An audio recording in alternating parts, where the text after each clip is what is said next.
Hi, what did you observe from the video? The girl enjoying the food? Yes, the reason behind the particular activity is due to the conscious mind. What do you mean by that? To explain, I am sure. I am Dr. Punmalani, Assistant Professor, Perspectives in Education, Loyola College of Education, Chennai. Human behavior is influenced by unconscious memories, thoughts and urges. This theory was introduced by Sigmund Freud.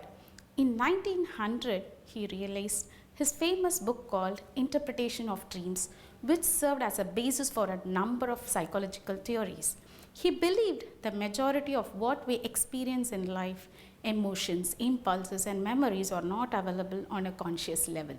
He stressed that most of what drives us is buried deep in our unconscious mind and hidden from awareness. According to Freud, the human mind has three parts: the conscious, the preconscious, and the unconscious, which is said to be the topographical model.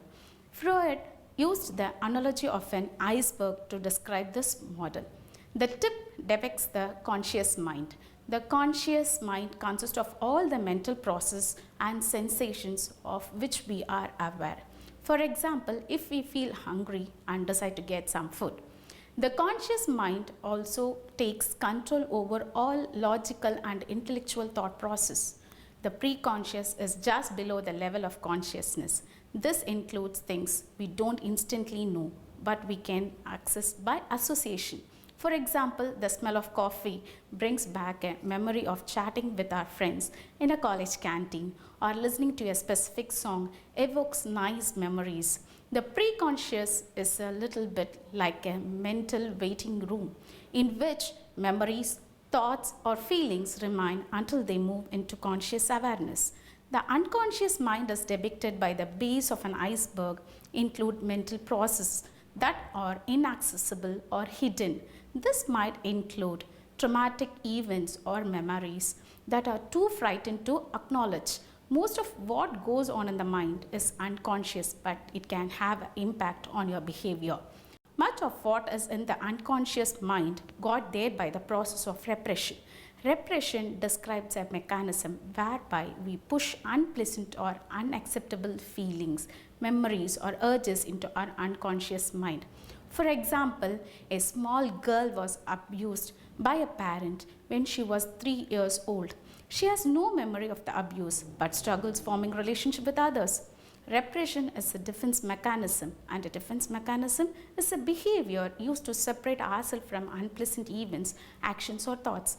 These are said to be the level of our mental life. Psychoanalysis is both an approach to the therapy and a theory of personality. Freud speaks about the adult personality is made up of three aspects: the id, operating on the pleasure principle, generally within the unconscious; the ego, operating on the reality principle within the conscious realm; and the superego, operating on the morality principle at all levels of consciousness. Id, infants are born with id intact. It operates on pleasure principle to gain pleasure and avoid pain.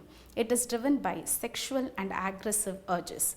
Ego, it is the rational level of personality. It operates on the reality principle, thus realistic and logical thinking. It is the balance between the id and the superego. We generally thought ego is a negative word. According to Freud, the ego is the reality principle which actually human works. Superego, it is partially unconscious. It operates on moral principles. Superego differentiates between good and bad, right and wrong. If people follow their superego, they will feel proud, but if they don't follow, they feel guilty and anxious. In short, it is a pleasure-seeking behavior. The ego is a realistic principle, and superego operates on moral principles. The superego is represented by an angel, and the id is represented by the devil. The ego is the middle ground between the id and the superego. Hopefully you enjoyed this video. Thank you.